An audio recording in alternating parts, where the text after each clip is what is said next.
les exploits de ces hommes, Adino, qui tua 300 hommes en une fois, 1 Chronique 11, 11. Dans 2 Samuel 23, 8, il est dit qu'il en tua 800. Il fit face à cette situation désespérée et ne s'arrêta point jusqu'à ce que tous soient tués.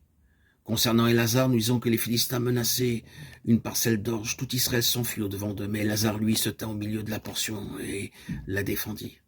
Il combattit les Philistins jusqu'à ce que sa main fût lasse et qu'elle demeure attachée à l'épée.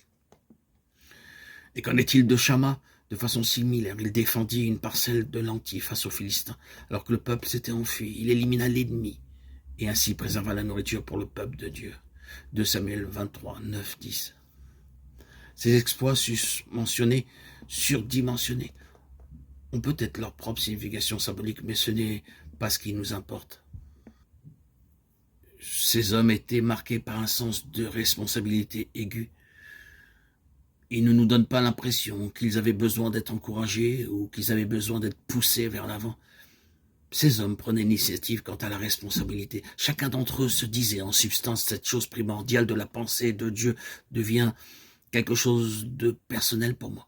Je l'amène totalement jusqu'à moi. Les autres sont peut-être partis, il n'y a peut-être plus personne ici qui se sente concerné, mais parce que j'ai appréhendé cette pensée divine, je refuse de l'abandonner. Cela devient une affaire personnelle, et ainsi que ce soit contre 300 ou contre 800, ou même tous les Philistins à la fois, ces hommes tiennent bon. Même s'ils sont seuls, c'est toute la responsabilité de ce témoignage entier qui est saisi par l'individu, comme si celle-ci reposait sur lui seul à ce moment précis. C'est là la grandeur supérieure. Il y en a qui se plaisent dans la foule et qui agissent quand d'autres sont là pour les encourager et les soutenir. Mais ils sont beaucoup de ceux-là qui disparaissent lorsqu'il s'agit de tenir seul dans cette grande chose. La grandeur supérieure est démontrée en prenant une responsabilité personnelle quant à la pensée de Dieu, que d'autres en fassent autant ou non.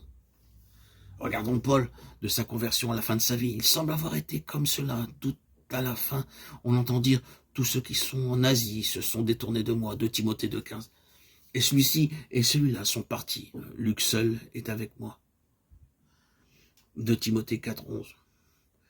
Il est pratiquement seul, mais il n'abandonne pas. C'est justement à ce moment-là, et plus que jamais, qu'il s'enhardit pour la pleine pensée de Dieu. Nous avons le fruit de sa consécration dans ses lettres écrites en prison. La grandeur spirituelle est la volonté de prendre position pour ce que Dieu a révélé comme étant sa volonté.